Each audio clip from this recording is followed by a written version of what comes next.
अस्सलाम वालेकुम guys, welcome back to my YouTube channel and Facebook page. उम्मीद करती हूँ आप सब खैरियत से होंगे। तो अगर अभी तक आपने मेरे चैनल को सब्सक्राइब नहीं किया तो मेरे चैनल को भी सब्सक्राइब कर दें और मेरी वीडियो भी एंड तक देखिएगा, इंशाल्लाह आपको ज़रूर पसंद आएगी। तो आज मैं बना रही हूँ मटर पुलाव। तो यहाँ पे सबसे पहले मैंने 2 मीडियम प्याज काट लिए हैं और यहाँ पे है लहसुन का पेस्ट। उसके बाद मेरे पास यहाँ पे है 1 लेमन और यहाँ पे मेरे पास 2 टमाटर हैं और तकरीबन 1 पाव मटर है मेरे पास। और सबसे पहले मैंने फिर 1 कप ऑयल डाल दिए और उसके बाद फिर मैं ऐड करूँगी कुछ खड़े मसाले।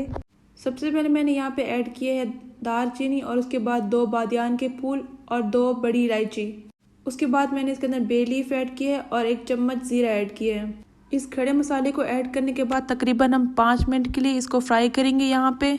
और इन खड़े मसाले को सबसे पहले ऐड करने का ये मकसद है कि एक बहुत अच्छी खुशबू आएगी हमारे पुलाव में।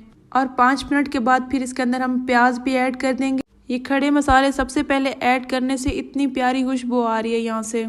तो इन प्याज को हम तब तक पकाएंगे जब तक कि हमारे प्याज ब्राउन नहीं हो जाते। और जब हमारे प्याज ब्राउन हो जाएंगे तब इसके अंदर फिर टमाटर ऐड कर देंगे। और यहाँ पे प्याज भी ब्राउन हो चुके हैं और फिर इसके अंदर मैंने टमाटर ऐड कर दिए। तो अभी इसके अंदर मैं कोई स्पाइसेस ऐड नहीं करूँगी। जब हमारे टमाटर सॉफ्ट हो जाएंगे तब फिर इसके अंदर मैं स्पाइसेस ऐड करूँगी।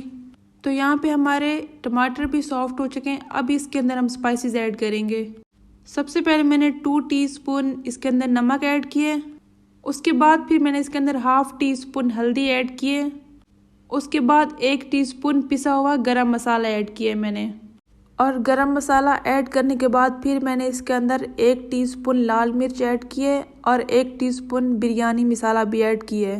बिरयानी मसाला ऐड करने से एक बहुत अच्छा फ्लेवर आएगा हमारे मटर पुलाव में। और फिर यहाँ पे मैंने लहसुन का पेस्ट भी ऐड कर दिया। आप चाहें तो अदरक भी डाल सकते हैं, लेकिन मुझे अदरक का टेस्ट अच्छा नहीं लगता यहाँ पे, तो फिर मैंने अदरक को स्किप कर दिया।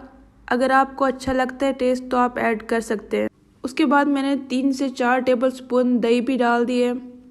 और वैसे दही ऑप्शनल है, अगर आप चाहें तो ऐड करें। 2-3 मिनट दही को पकाने के बाद फिर इसके अंदर मैंने मटर ऐड कर दिए। और मटर ऐड करने के बाद तकरीबन हम 10 मिनट के लिए पकाएंगे। और वैसे सर्दियों में ये मटर पुलाव बहुत अच्छा लगता है।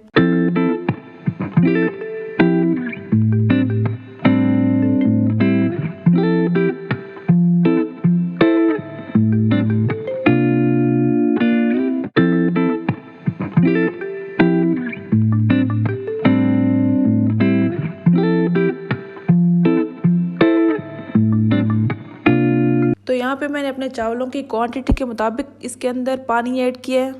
आप भी अपने चावलों की क्वांटिटी के मुताबिक इसके अंदर पानी ऐड करेंगे। और जब पानी में बॉयल आ जाए तब इसके अंदर हम चावल ऐड कर देंगे। और फिर आप आहिस्ता से चम्मच की हेल्प से इसको मिक्स कर लें। और जब इसका पानी थोड़ा थोड़ा सा ड्राई हो जाए तब इसको हम फिर दम पे लगा लेंगे। और लो फ्लेम पे तकरीबन 5 से 10 मिनट तक हम इसको दम पे लगाएंगे। और 5 से 10 मिनट के दम के बाद यहाँ पे हमारे चावल भी रेडी हो चुके हैं।